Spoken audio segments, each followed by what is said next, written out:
back to Mike's Diabetes World. Well, you will not see it in the videos, but I've taken a couple of days off, so this is my first video back, and we're starting a new series. Da-da-da. Today's videos are changes in my life, and we're talking about diabetic changes. So that's what we're going to talk about today. First of all, let's take a look here. Blood sugar is sitting at 7.5, which reminds me,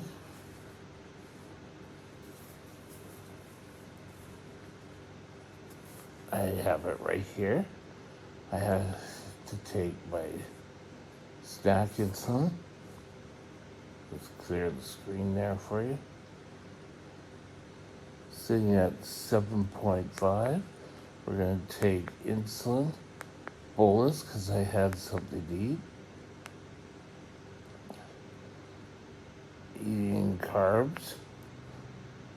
No, not 61, we wanted 51. Which is nice. If you go over, you can modify your number before. So here, just there we go, 51. Hit that, then hit deliver. And now it's giving me my insulin. So let's get back, shall we? Current blood sugar is sitting at 7.8. I have 2.65 units of insulin because it just gave me some insulin, which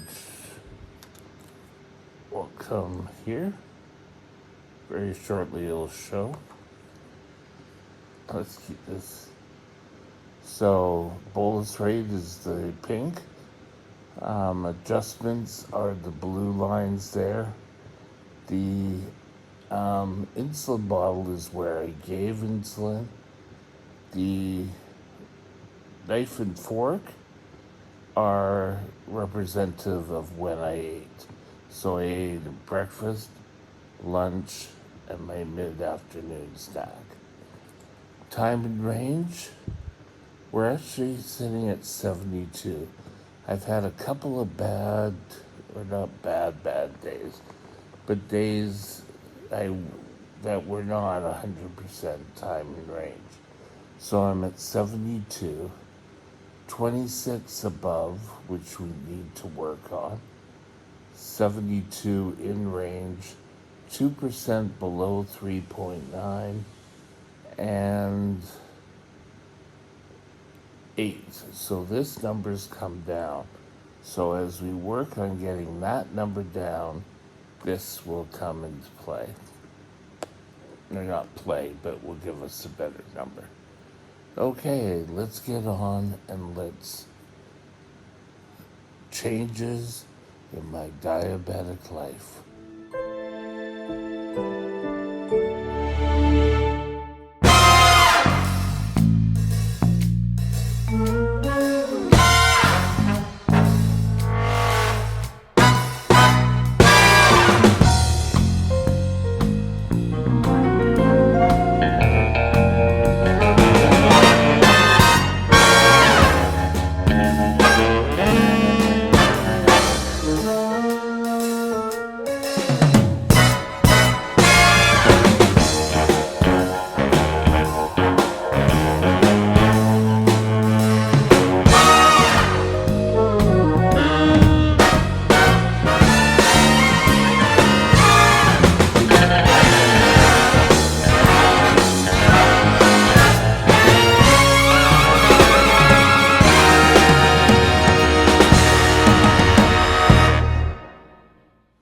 Okay, now we can't do any of these videos because the first big change that ever came my way was me getting type 1 diabetes. And I've done my story of how I was diagnosed and how my mom saved me, and which is all awesome.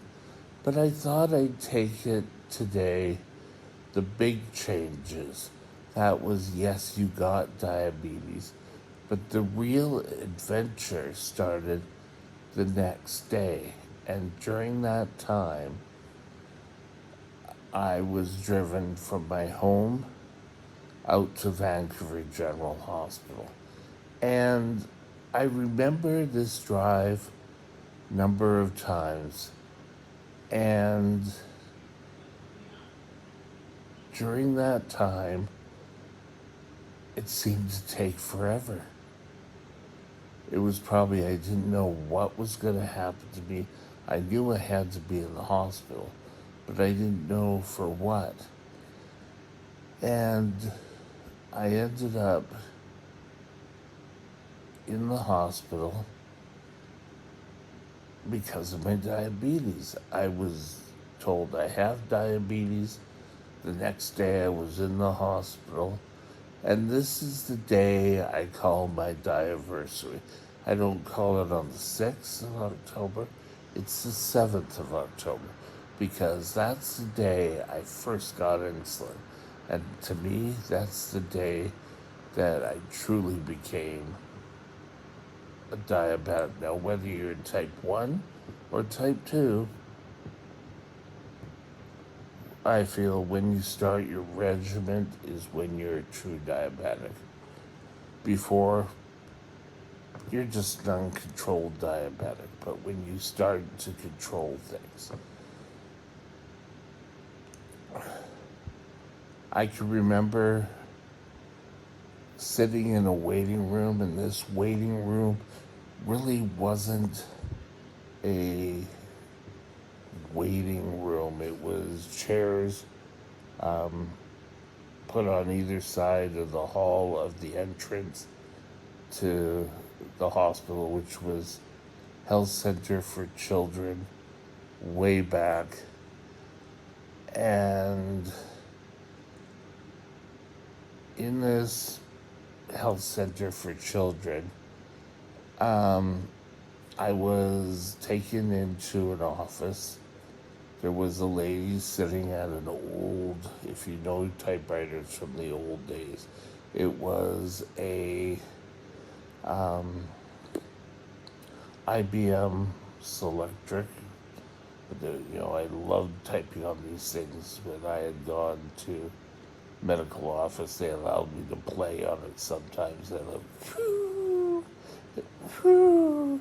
sending it back and forth. That was real fun.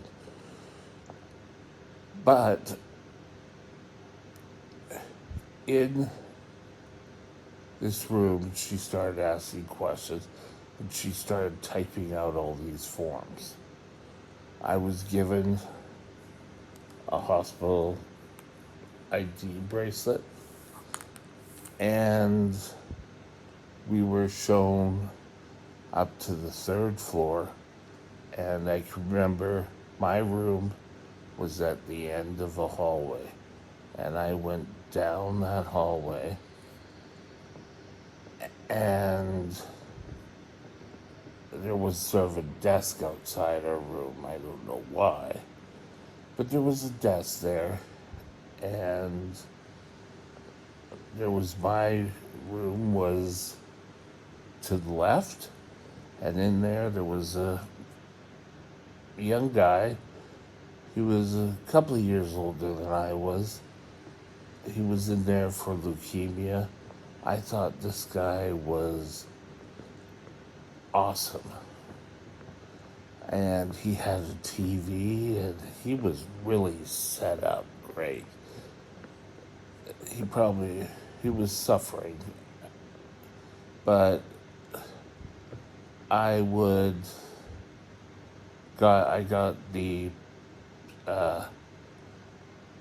bed by the window, and I remember I looked out into, I guess it was a maintenance type place. And this is kind of a morbid sense of humor that I had developed even back then.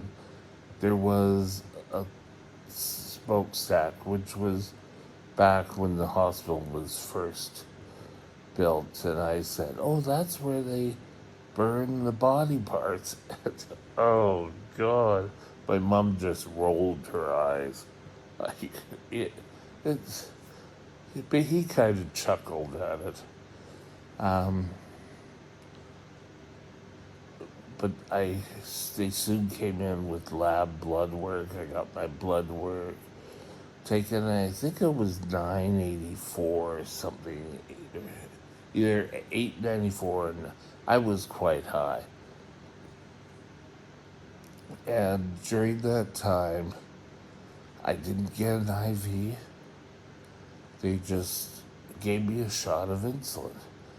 And I was kind of, oh, well, yeah, I'm ready to go to bed. This is like 6 o'clock. It was a big day for me.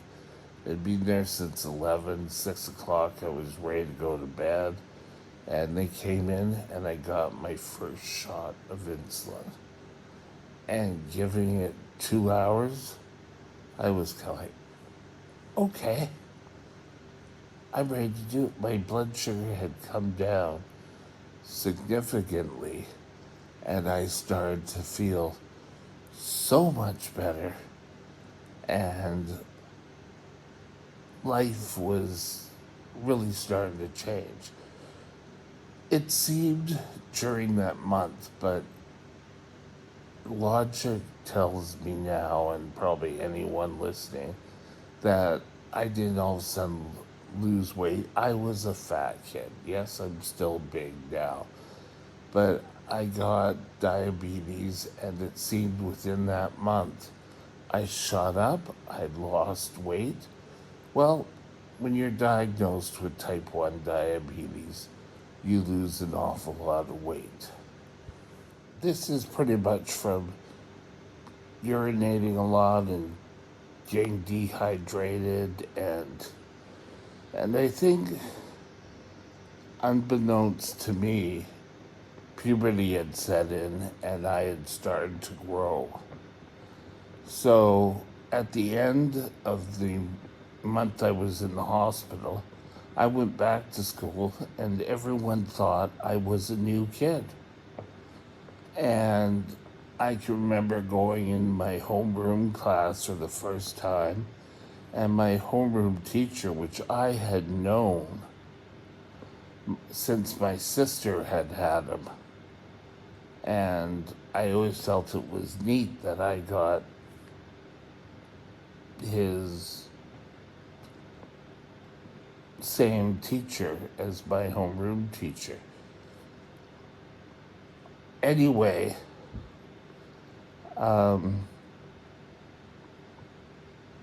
he asked me, "Who are you? I can't find you on my register." And I said, "I'm Michael Stewart." And he said, "No, I don't think you are. You don't look like the Michael Stewart that started the year." I, when I went back to school, I felt great. I had lost a lot of weight. I was thin. Things were looking pretty damn good. But, you know, that will go on. So, backtracking a bit, I had got my first shot of insulin. And I got a second shot a little bit later. Not, and I was feeling great. I felt great with the one, but it kind of waned after a bit, and I was starting to feel okay, tired. And this was only about, I got around 6:30, so this is probably around 8:30. And then they gave me another shot, and all of a sudden it was back. This stuff was great. Why couldn't I have had this since birth? I had energy. It was miraculous. I went and I got the third. It was seemed like every 4 hours. I started to get insulin during the night, during the next day. A couple of big things during that changes was urine testing, which any diabetic that's my age that can remember doing urine tests, they were one of the worst things ever. But, you know, I did the urine test and I was happy with it. They started to teach me how to do shots. I had a real problem about trying to give a shot and trying to pierce my skin. Now, I can give a shot, no problem. All of a sudden, pierce, the shot's great, it's done. Back then, I would sit there and I would hold it, and it would take a nurse's hand to guide me through my skin. And once I was in, it was boom, boom, boom, here you go, I'm off. But it was the initial, I'd sit there for half an hour sometimes. And I think that's what kept me in longer, that I wasn't able to give a shot. But we soon started doing urine testing and shots.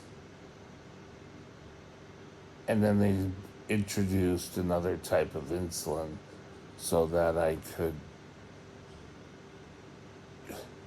go longer. It would last more. I wouldn't have to do shots throughout the day. And by the time I left the hospital, I was on one shot a day. It was great. During my time, there was a protocol that they had in place that I had to learn what it's like to have a low blood sugar. And they gave me insulin in the morning. I wasn't allowed to eat. Nothing. I could have water or ice, but I couldn't eat or drink anything. And the whole feeling was that your blood sugar would drop in a controlled environment. You could tell if you got higher, lower, or hopefully you drop low so that you could feel what symptoms you'd have. I kind of agreed with the whole principle. I understand why it's not done now. I've told this story in diabetic support groups, and they say, yeah, they did that to me as well, but I wouldn't go low. So I can remember all of a sudden my heart started to pound. Boom, boom, boom. And then my top lip felt like I had Novocaine shot. And right at the very end, I just started to feel some sweat. It wasn't a sweat that we all kind of knew after, but it was there. And then I had to go do my urine test, and then they gave me some sugared orange juice, the good old treatment for diabetic low, sugar orange juice. And then my blood sugar went up, and we continued the day. I ate lunch. This was about 11:30. And then I was fine. I knew from then what a low felt like. And Lord knows, since then, I've had an awful lot of practice. But after I got out of the hospital, I went through the pack of stuff they gave us. They gave us a little box of, what do they call it? Glucagon if you went too low. That sat in our fridge forever. I think till we moved about 2 years later, and it was still in there. They gave me a book for my urine testing, which I started to fill out all the days. And I was so sure that I was going to do this all. And my stepdad said, well, what happens if you miss a day? I don't know. I said, oh, I'm not going to do that. Out of all my diabetes treatments that I had to do, weights of food, what else do we have to do? Weights of food, urine testing, shots. Urine testing was one of the first things that was off by the wayside. But at that point, no, I'm going to do it. I'm going to write. I don't think I ever finished the book. But for a while there, I was doing urine testing every 4 hours roughly. It was breakfast, lunch, dinner, bed. And if I woke up in the middle of the night to relieve myself, the doctor said, well, he really should do a urine test. So, sitting there going 1, 2, 3, 4, 5 drops of urine to 10 drops of water and putting it into that went by the wayside. I don't think my doctor ever asked for it at any of the subsequent visits. I was really surprised that I had this philosophy, I'm going to do great. Because the doctor I had, the endocrinologist who was responsible for my care, was a total jerk. He had no dealings whatsoever on a young kid. I had just entered teenage years and I'd been hit with this, but he had total no bedside manner. And I was surprised that I was able to hold on to the feeling that I'm going to do great. I went home and just started, and I started off taking care of myself. The first day back at school, just extend this a bit. I went to the school. I went down. Actually, I can't think about my mom went with me, and we went to the principal's office because we had to find out what work I really missed. And then we went and saw the nurse, and then I started my day. I had my first reaction back at school, but we didn't know how my insulin regime was going to work in the school. And that's why, to this day, a note from one of the endos I had had over my time as a type 1 diabetic really kind of sunk into me that hospitals are sort of the worst place for diabetics. The best place for a diabetic to be is out in the real world, trying to do their daily lives and seeing how to control their insulin from that. It's kind of ironic that I've ended up here. So here being long-term care, but I was out there living my life, and I think the first big change was learning how to live with type 1 diabetes. And if you're interested in my diabetic story of how I became a diabetic, you can go and I think it's Storytime episode 1. We'll discuss that and we'll have a talk about it there. Hope you had a great day and we'll talk to you later.